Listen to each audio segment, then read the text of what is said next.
Hello,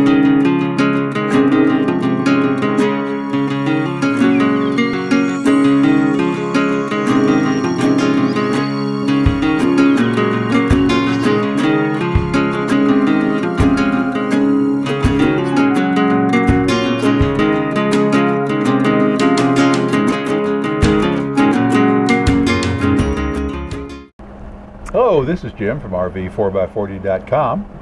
And I'm Chris. Welcome to our channel. We're glad to have you with us today. We thought we'd cover a topic today which we've had a couple of requests for. We'll show you what it takes to pack up and move a Class A RV. We're getting ready to pull out, and we just thought we'd do some quick video on that and show you what it takes and how we go about doing that.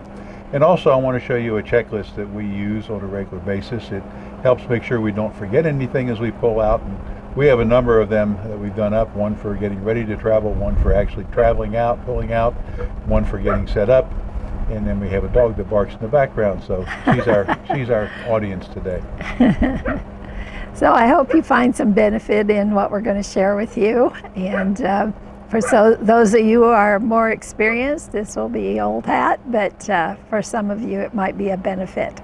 And you may have some pointers you want to give other people. Feel free to leave those in the comments down below at the video. And let's get started.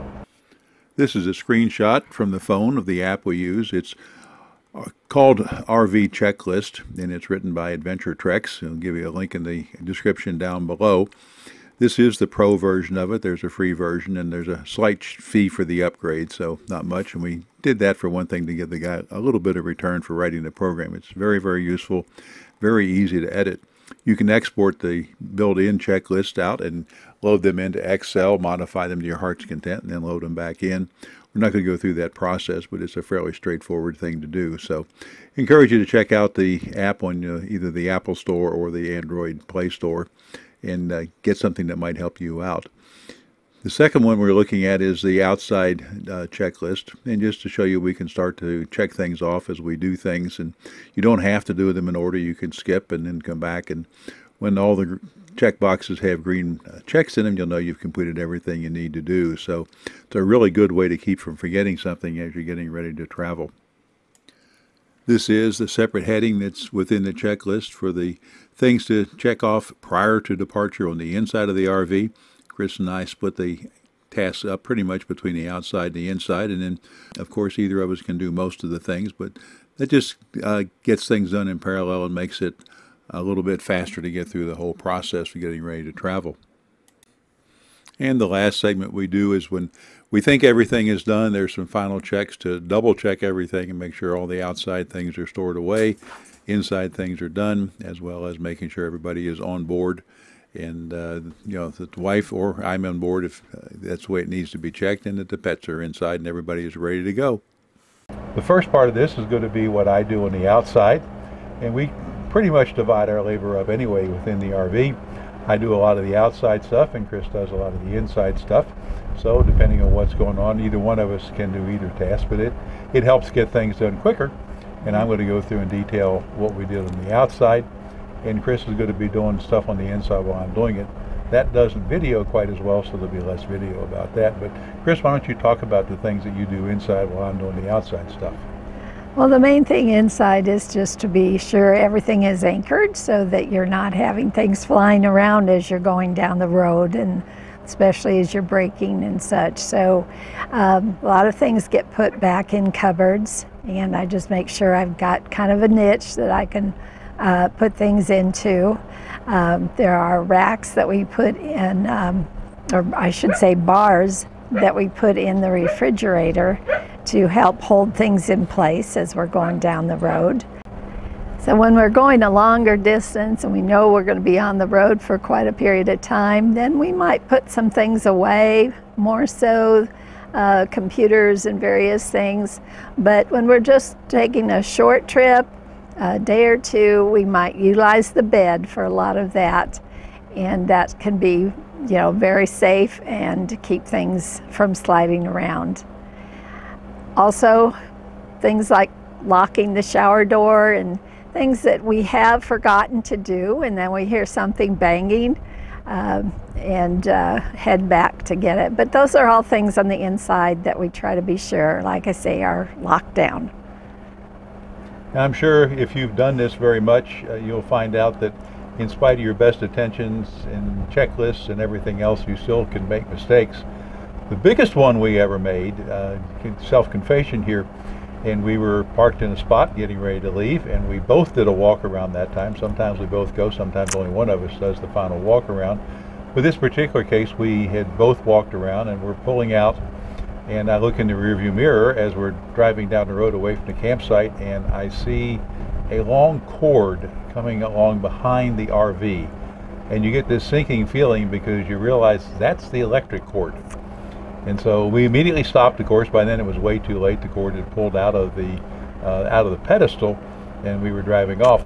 Fortunately, the only damage was it bent the prongs on the end of the connector. Yes. on the cord a little bit. They were easily straightened. The good news was it did not pull the pedestal out of the ground or damage the socket there. So while it could have been much worse than it was still a relatively minor situation. But it made us think twice and three times before we pull out to make absolutely sure that everything is disconnected more than anything else, and the jacks are up and some things like that. So we're going to show you some of the details in the video, and we'll be back in a minute. Everything that we have is somewhere self-contained within the RV, and so we will get out different things depending on how long we are and how long we're going to stay. And so we've got to put it back where it came from. So one of the first things to do is get access if it's a slide tray or somewhere underneath.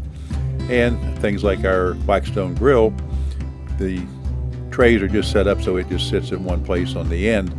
So that's one of the first things we can get out of the way and get it set in the proper place and situated. Pull the grease cup, which is what I'm going to take off of the back because it doesn't quite fit with the ladder that's back there. Get that out of the way. And then we'll go start looking at the other things which are out, which are going to be the table we use for the Blackstone. And since it's a propane thing, we power it off of the propane tank for the RV. We're going to disconnect the hose which has been used. I normally leave it disconnected when the grill isn't actually in use. And also, while I've got that door open, I'm going to turn off the propane tank. We normally travel with the tank off. We do not use the propane heat or anything else with propane while we're driving down the road, including the water heater, which also gets turned off. So now we got to take the table, which is on the outside, and it, like a lot of camping gear, it is designed to fold up, and it's going to fold up and go back into its bag. In the meantime, we'll be putting away some of the accessories. They go with the griddle, so if those things are out of our way as well.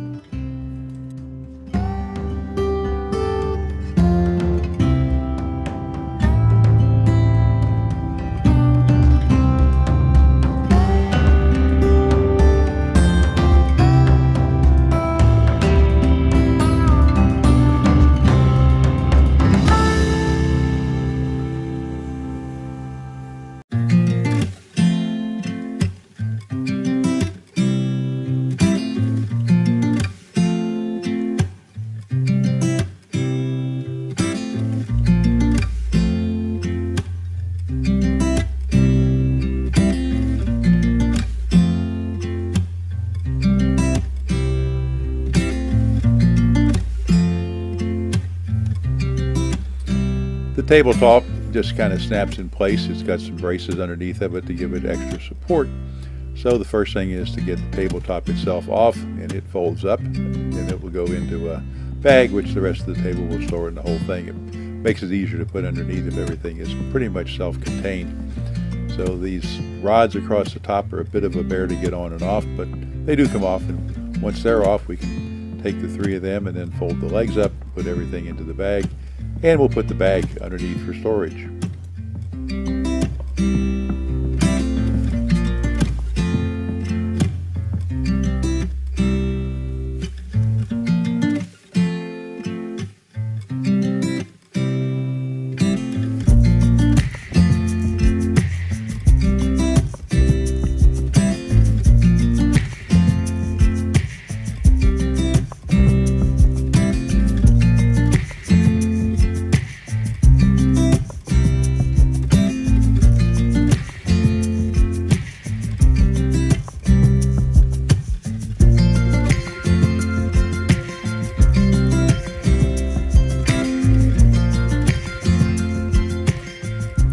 dealing with an RV and you have everything that you own or going to have access to at least has to store somewhere, you get really creative with creating spaces inside and figuring out ways to pack things so that you maximize the space utilization underneath. Sometimes it's harder to get things back out because they're stacked on top of each other or packed in some fashion, but when we're going to travel down the road, we've really got to have everything that we own stored away either here or somehow in the back of the Jeep that we normally tow behind us. One of the things that this particular RV has is the ladder for access to the roof would interfere with the rear hatch to get access to the back of the engine where the water is added and oil and things like that can be added. So I normally store that extension that hangs down to climb on underneath the RV so I can get to the back part of the RV. So it has to be hung back up on the part of the ladder which is permanent, and I have a couple of straps which will hold it in place securely as we travel down the road.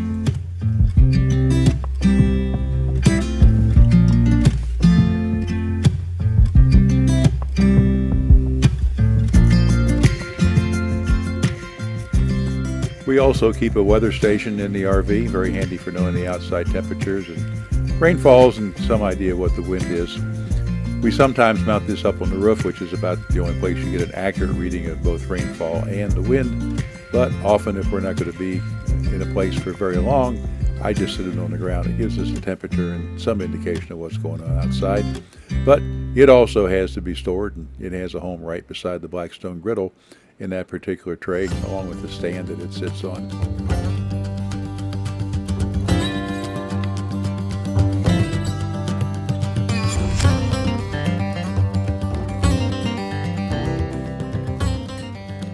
Motorhome tires are expensive, and they are subject to sun wear. Ultraviolet rays from the sun can do a lot of damage. So when we're parked for more than a day or two, I put the tire covers on. I also coat the tires with Aerospace 303 ultraviolet protectant.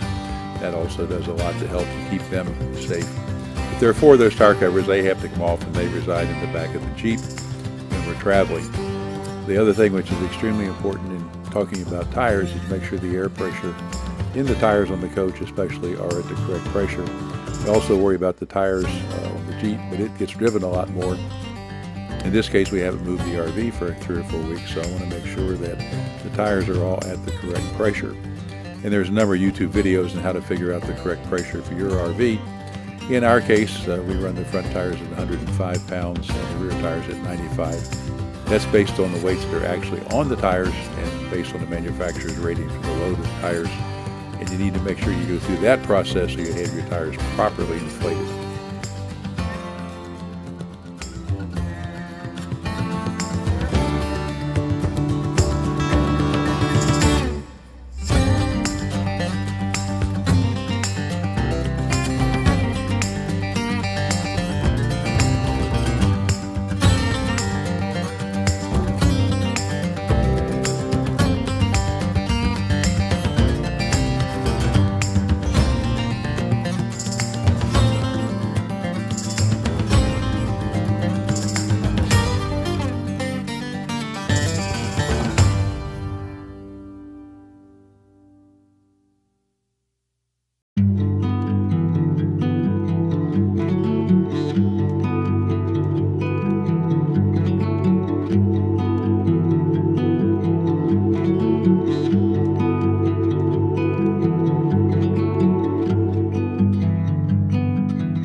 The chore that every RVer is familiar with is draining the tanks. It's the way that things are built and the way they work, and you have to do this, and you really want to have the tanks empty when you're traveling, as empty as you can. So we'll empty both the black tank and the gray tank. Use the black tank first and use some water from the gray tank to flush the system out after we're done with that. And we'll also check the amount of water that's in the freshwater tank. We normally travel with it about a third full. We don't want any more water than we might need when we're on the road. Don't want to have the extra weight because water is very heavy at 8.6 or so pounds per gallon. So a 100-gallon tank is a lot of weight underneath of the RV. And the last thing we're going to do is disconnect the electric. And so we'll make sure everything is turned off in the coach. Before we do this, we'll turn off the circuit breaker that'll power down the coach anyway. And the inverter can still run if there's something which needs to be hooked up and running on the inside, but probably not at this point. And we're fortunate we've got an electric reel, so it's a push button kind of thing to pull the cord back in. That's really a convenience. As Chris mentioned, when we're inside, we use the bed for storage. These are things that we might want to get to when we're traveling down the road, but also things that we're going to need when we stop. We don't want to load the bed up too much and have to unload it to sleep and then load it back up the next day when we're traveling. But there's some things like computers and other things like that that end up on the bed for travel purposes. And the other thing, if you remember on the checklist, is to make sure things on the inside are cleared away from the slides. One of the issues with us is our dog bowl, and we do not want to get that spilled with the slides coming in. So it normally resides somewhere else, but on travel days it resides in the dinette set on the slides. The dogs know where it is, and we know where to put it before we hit the road. One of the tasks that Chris primarily does is to pack the fridge for travel down the road. She's really good at finding things, and we'll take a bag of salad or something else to use as a buffer. But we have these Camco dual rods that we use in the refrigerator. They are spring-loaded. They just kind of snap into place and hold things from coming out. The doors have built-in latches the way Tiffin did the refrigerator. So it's not a big deal for us to close the refrigerator up, and it will stay closed as we travel. Well, there you have it. That's how we get ready to take a trip, and we hope you enjoyed it, perhaps learned a few things. If nothing else, learned something about what it's like in a Class A if you go in a travel trailer or a fifth wheel. They're all slightly different, but the basic process is the same for all of them. So we hope you stay safe and well as you travel the highways of our beautiful country. And we'll see you again on next week's video.